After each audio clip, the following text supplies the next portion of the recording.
Well, welcome everybody. How many of you had the opportunity to go out on a test drive yesterday when you got here? Oh, great. Looks like most of you. So you have filled out one of these cars on your test drive. I happen to be holding Ron's here. Thank you very much. What we're trying to do is simulate for you the experience of engaging with the car and the feedback screens that are part of the energy monitor system so that you can understand how the performance of the car is in different driving conditions. So Ron, for example, drove the mixed route, and he had an average MPG of 77 miles per gallon and was 50-50 in terms of his EV and HV driving ratio. So Alex, if you wouldn't mind, okay, great, you got it up there. I better look at the screen. So throughout the whole seminar, we have been collecting this information, and we wanted to have you take a look at some of the range of data. You can see on an aggregate level, the MPG ranges. This happens to be on the city drive.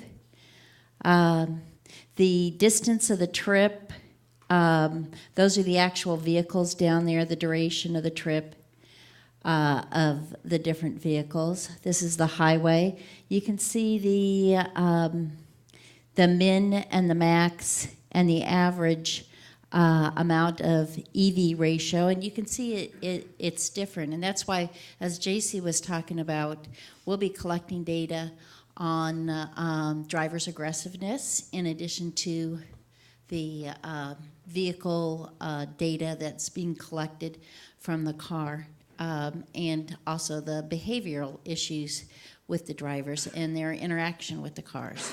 So we'll give these cards back to you after you turn them in. And during today, in the hospitality suite all day, and on breaks in here, you'll be able to see that information. And hopefully it will hook you into looking at this information that'll appear over the next 2 years on our website, as you can look at all the drivers of 150 vehicles. So let's jump into what's new about the car. Alex, if you'll go to the next page. We're going to talk a little bit about what's new on the exterior, what's new on the interior, and of course the lithium-ion batteries themselves. So let's start first with the appearance. It is a unique color, blue mica metallic. This is a unique color. It's not on any other Toyota, Lexus, or Scion vehicle. The vehicle does have a unique body stripe that distinctly says that it is a plug-in Prius. It has a unique emblem added to the front fender. It has a emblem that's unique that is on the charger lid that is for the battery charger inlet. And then the outer mirrors, the outside door handles, and the back door have an exclusive high-intensity silver coating that makes the car very unique from the 2010 Prius. The operation specifications are a little bit different for the 2010 Prius. It's very similar in terms that it has the same engine and motor as the Prius, but the differences, of course, are the electric vehicle charger assembly, the battery charger inlet, and the vehicle charger cable assembly. The maximum speed in EV driving mode is 62 miles per hour, with a range of about 13 miles and for the EV range, and it takes about 3 hours to charge on a typical 110 volt. The lithium battery pack. This is a high-density pack, compact, lightweight. It has 96 individual cells, and it has a voltage of approximately 345 volts. There's actually 3 batteries in the pack.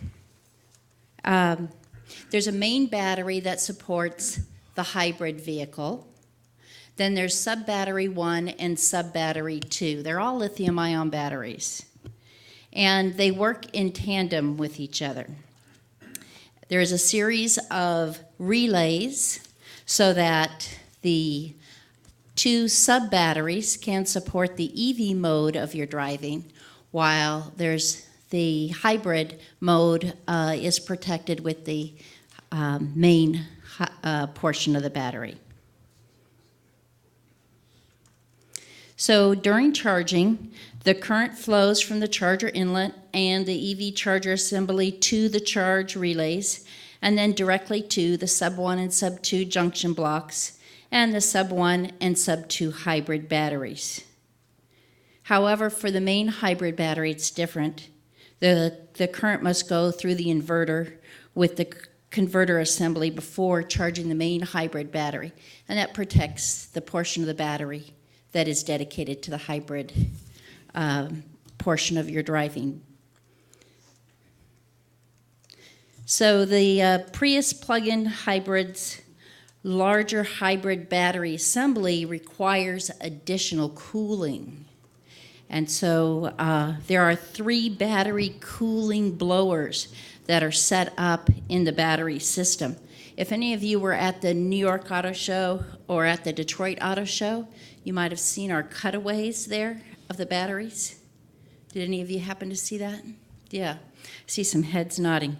Those were really effective in showing how the cooling system is set up in the battery, and that is also on our website. So I would recommend that you refer to that to get more details. There are actually 42 temperature sensors that provide the temperature data to each battery smart unit so that we can really understand how the hybrid portion of the battery and the EV portion of the battery are working together to support this vehicle.